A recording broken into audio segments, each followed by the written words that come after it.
जन अधिकार पार्टी के राष्ट्रीय अध्यक्ष पप्पू यादव ने आज पटना में प्रेस वार्ता के दौरान बाबा बागेश्वर धाम के बाबा धीरेन्द्र शास्त्री पर जमकर निशाना साधा है। उन्होंने कहा कि संत समाज में नफरत और अंधविश्वास के बीज नहीं होते हैं। संत किसी विशेष पार्टी के एजेंडे पर काम नहीं करते हैं। साल 2014 में भी एक बाबा ने देश के लोगों को महंगाई, भ्रष्टाचार, बेरोजगारी, अशिक्षा दूर करने का भ्रम पैदा किया था। उसका क्या हर्ष है आज सभी को मालूम है। उसी तरह आसाराम, नागपाल, राम रहीम जैसे बाबाओं को विभिन्न मामलों में जेल की सजा हो चुकी है, जिसके साथ बीजेपी नेताओं द्वारा खूब मंच साझा किया जाता रहा है। उन्होंने आगे कहा कि अब 2024 के चुनाव को लेकर एक एजेंडे के तहत बागेश्वर धाम से एक बाबा आए हैं जो अंधविश्वास फैला रहे हैं और सनातन धर्म को कलंकित करने का काम कर रहे हैं। इसलिए जब धर्म के नाम पर खालिस्तान की मांग करने वाले अमृतपाल की गिरफ्तारी हो सकती है तो धर्म के नाम पर देश की मांग करने वाले ढोंगी बाबा को गिरफ्तार क्यों नहीं किया जा रहा। आइए आपको सुनवाते हैं और क्या कुछ कह रहे हैं पप्पू यादव।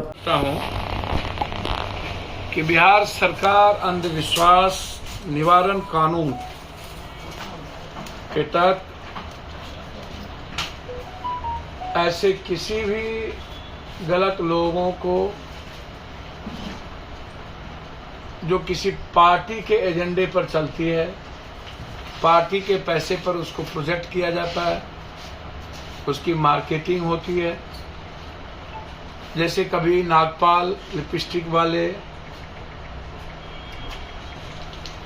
राम रहीम, आसाराम और बड़े बड़े लाइजनर बाबा लोग जो लाइजनिंग करते हैं,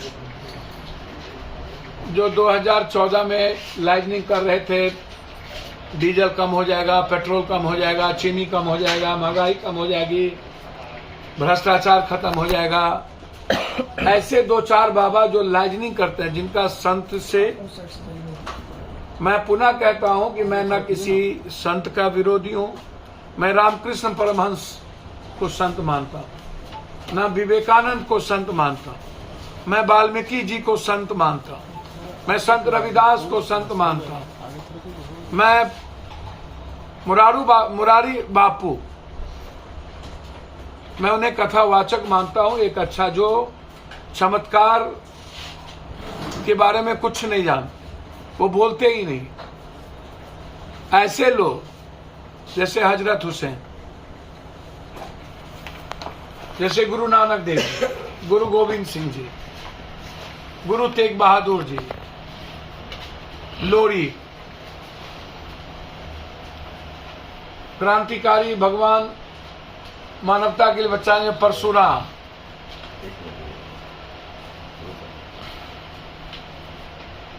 ऐसे लोग, मैं भगवान की श्रृंखला वाली बात नहीं करूंगा। जो संत है, जो विज्ञान और अध्यात्म से संपूर्ण मानव जीवन के बदलने की बात करता है, हम उनकी इज्जत करते हैं, उनको आत्मसात करते हैं, उनके जीवनी के चरित्र पर चलते हैं और उनका अनुकरण करते हैं, आगे भी करते रहेंगे। जैसे आचार्य श्री राम जी,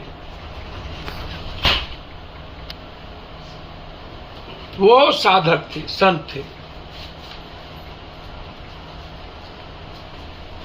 इस तरह के बहुत सारे लोग जो रियल संत थे, जिन्होंने कभी चमत्कार की नफरत को अपना आधार नहीं बनाया और किसी पार्टी और व्यक्ति के लिए एजेंडा तय नहीं किया। ऐसे लोग जो 2024-14 के पहले भी भाजपा पार्टी के बड़े बड़े नेता आसाराम के मंच पर नाचते थे, सुप्रीम कोर्ट ने उन्हें बलात्कारी घोषित कर दिया। नागपाल, उन्हें जेल में बंद कर दिया मर्डर केस में। राम रहीम, सुप्रीम कोर्ट ने उनको मर्डरर माना है, बलात्कारी माना है। बहुत सारी बच्चियों के साथ उन्होंने बलात्कार किए हैं। ऐसे लोग रह करके अब 2024 के लिए एक एजेंडा सेट किया गया, उसी का नाम आजकल मीडिया में हम देख रहे हैं। मीडिया बंधु को कहां से, बड़े बड़े कॉरपोरेटर को कहां से इतना पैसा और फंडिंग आ रहा है मुझको नहीं पता, लेकिन मैं उनसे आग्रह करूंगा, जो लोग यहां पर गाली गलौज पर उतारे हुए हैं, पैखाना पर पत्थर नहीं फेंकना चाहिए, अपने ही पड़ेंगे। गोबर पर घी डालिएगा तो महक खुद ही आएगी, गोबर की आएगी। मैं हर उन चीजों का विरोधी हूं, चाहे वो रामायण को कोई गाली दे, चाहे किसी जाति को गाली दे, ब्राह्मण बाहरी है, फलना गलत है, दलित ठीक नहीं है,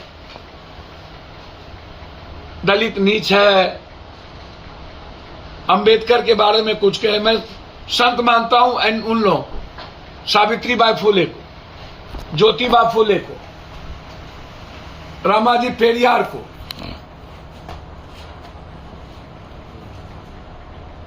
उनको गाली कोई दे, किसी जाति का गाली दे करके नफरत पैदा करे, चाहे किसी भी दल का लोग क्यों ना हो, कभी कुरान शरीफ को, कभी मुसलमान को, कभी मस्जिद को बंद कर दो, कभी मंदिर बंद कर दो।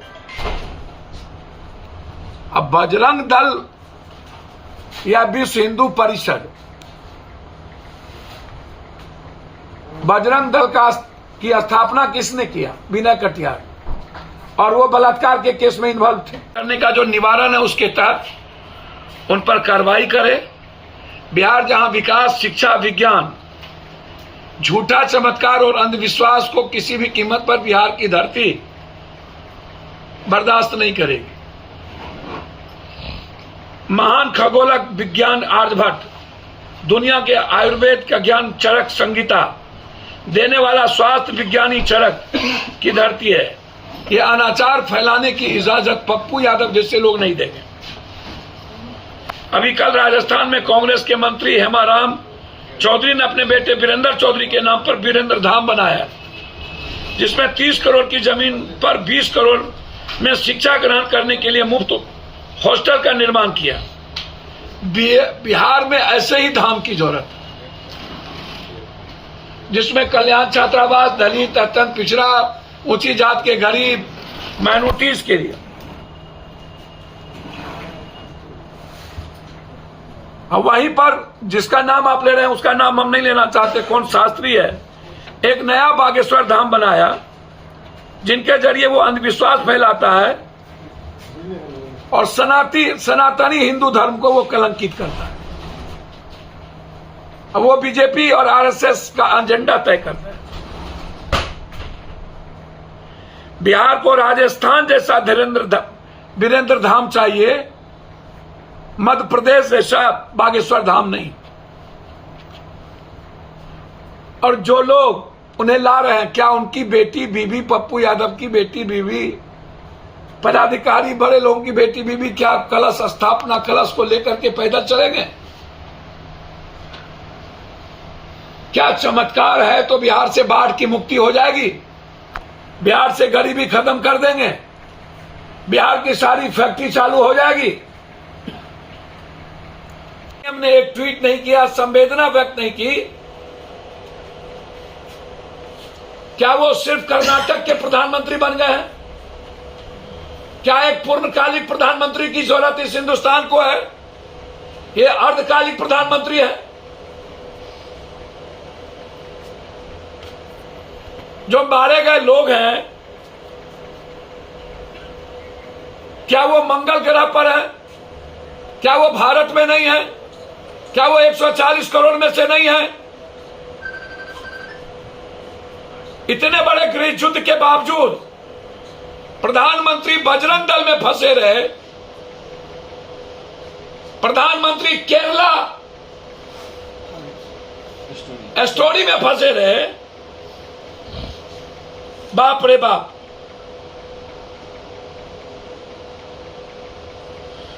निर्ममता और निस्संसता के साथ कर्नाटक में रोड शो, इस देश के लिए इससे बड़ा दुर्भाग्य कुछ नहीं हो सकता। मैं इस बिहार के मुख्यमंत्री और डिप्टी सीएम और सभी पार्टी के नेताओं से आग्रह करूंगा, केंद्र सरकार से आग्रह करें, जवाब करें कि क्या वहां डबल इंजन की सरकार है या ट्रबल इंजन की सरकार है। हमें लगता है कि वो ट्रबल इंजन की सरकार है। क्या बिहार के लोगों को जीने का संवैधानिक अधिकार नहीं है? और क्या उसकी रक्षा में सक्षम है या नहीं।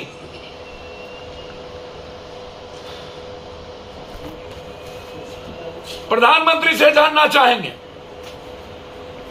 पहले आपने हिंदुस्तान में जब 2014 के बाद नहीं चल रहे थे तो पुलवामा हुआ।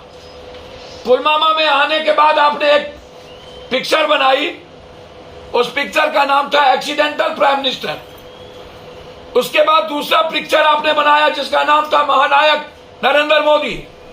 उसके बाद जब उससे भी आप सक्सेस नहीं हुए तब बनाए कश्मीर फाइल।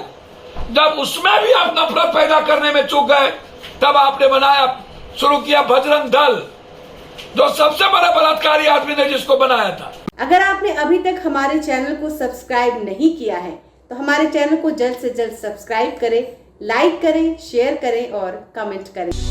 क्या आप पत्रकारिता के क्षेत्र में अपना कैरियर बनाना चाहते हैं? तो आज ही royal Ashoka institute of mass communication and journalism में अपनी जगह सुनिश्चित करें। आर्यभट्ट ज्ञान विश्वविद्यालय पटना से मान्यता प्राप्त 100% प्लेसमेंट के साथ royal Ashoka institute of mass communication and journalism नामांकन जारी है। हमारा पता है DS/16 गायत्री मंदिर के समीप, कंकड़ बाग, पटना 8,20,000। आप हमें संपर्क भी कर सकते हैं। हमारा मोबाइल नंबर है 9955456126।